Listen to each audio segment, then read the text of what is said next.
যে সে আমার স্বীকৃতি দেবে। আচ্ছা, ফেসবুক রেখে ঘর ভাড়া করে তার সব বহন করে। ওই মহিলার সাথে জসিমের সম্পর্ক আছে। আমার নাম সোনিয়া, পিতার নাম মোহাম্মদ রতন আলী। আমি এখানে এসেছি, জসিমুদ্দিন মালিক আমার স্বামী, বুঝেছেন। আমি বিয়ে করেছি 1.5 বছর হয়েছে। ডকুমেন্টসটা একটু দেখান তো। বিয়ের ডকুমেন্টস দেখা। বিয়ের ডকুমেন্টস তো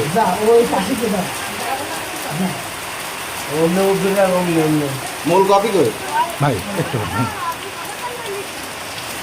আমি এটা করেছি হচ্ছে কখন হচ্ছে খুঁজে বুঝতে পেরেছেন। পরবর্তী ডকুমেন্টস আছে মহেশপুরে যাও, আরেকটা ডকুমেন্টস আমার আছে। এটা মহেশপুরে ঝামেলা ছিল বলে ওখানে একটা ডকুমেন্টস করে দিচ্ছি। এখন কি সমস্যার কারণে এখানে এসেছেন আপনি? এখানে আমি ভাই সমস্যার কারণে এসেছি যে সে আমার স্বীকৃতি দেবে। আচ্ছা, সে স্বামী হিসেবে কেন এতদিন মহেশপুরের কাছে ঠিক আছে, আমি সেখানে অনেকবার ঝামেলা পড়েছি, সেটাও আমি থানায় অভিযোগ দায়ের করে তাদের নামে তার ঝামেলা মিটাই দিচ্ছি, যে সে যেন ঝামেলায় না পড়ে। এখন এখানে সে এসেছি, সে এইভাবে স্বীকৃতি দেয় না, এইভাবে সে থেকে কথা বলে, কম বলে না, মন মতো বইয়া সেইভাবে থাকলো, থেকে বিয়ে হয়ে গেছে। বিয়ে করে চাইতি ওর মহেশপুর রেখে ঘর ভাড়া করে তার সব বহন করে জসিম। করার পর এখন সে কোনোদিন আমরা জানি না যে বিয়ে করেছে। ওর বউ কিন্তু টুকটাক শুনতে পারে, সে একটা পুরুষ কখন থাকতে পারে।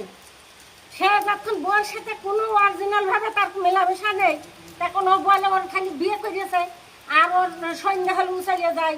কোনোদিন রাত্রিও সেখানে থাকে। সেখানে কোথায় থাকে? ওই ওর কাছে কি থাকে, এখানে থাকে। সেখানে ঘর ভাড়া করে দিয়েছে, বহন পুরো বহন করে সেখানে বাড়ি থেকে খরচপাতি দিয়ে।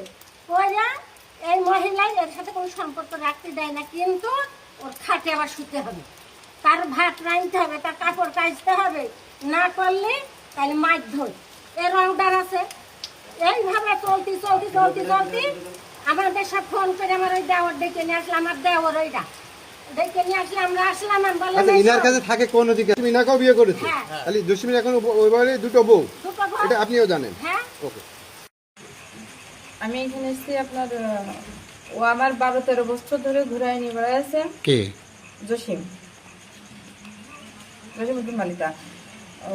তো মনে করেন আমি থেকে 12 বছর ধরে আমার স্বামী ডিভোর্স করে দেয়, তারপরে সে কিন্তু আমার সাথে সম্পর্ক করে, সে কিন্তু আমার ঘুরায় নিয়ে বেড়াচ্ছে। এইভাবে আমার সাথে সম্পর্ক করেছে, করার পরে মনে করেন উনার যাই হোক ফোন দিয়ে বলেছে ওই মহিলার সাথে জসিমের সম্পর্ক আছে। তখন ওই মহিলার কাছে উনি ফোন দিয়েছে, দিয়ে ওই মহিলাটা বদনাম দিলে ওই মহিলা ইনারা বা ডেকে নিয়েছে আমার এক ভাই যে মোকাবেলা দিতে হবে, ডেকে নিয়েছে, তার একটা গ্যামজাম হয়। মহিলা আমাদের সাথে না। কাল রাতে ডাক্তার ডেকে মাথায় ব্যান্ডেজ ট্রিটমেন্ট আমরা করে দিয়েছি।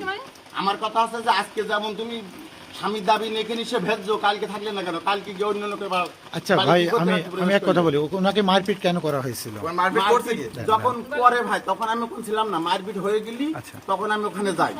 মসজিদ আমার মারপিট হয়ে গিয়েছে দিলে তখন আমরা পানি টানি নিশে মাথায় দিয়ে মুখ টুক মুছে দিয়ে মোড়ে নিয়ে গেছি। মোড়ে নিয়ে গিয়ে প্রচন্ড বৃষ্টি আসছে। বৃষ্টির পর ডাক্তারে বললাম তার প্রাথমিক চিকিৎসা দেন, দিয়ে যেটা হয় সবাই বসে যেটা হয় সেটা করলে হবে না। উনি দেখে একটা ভ্যানে করে উঠে সোজা চলে গেল, আমাদের কারো কিছু বলিনি। আমার দাবি হচ্ছে তখন আমার ভাই বিয়ে করেছে, আজকে যারা অনশন করলে কালকে করলে না, কালকে অন্য বাসায় থাকলে কেন? আমার ভাই বউ অন্য জায়গায় থাকবে কেন?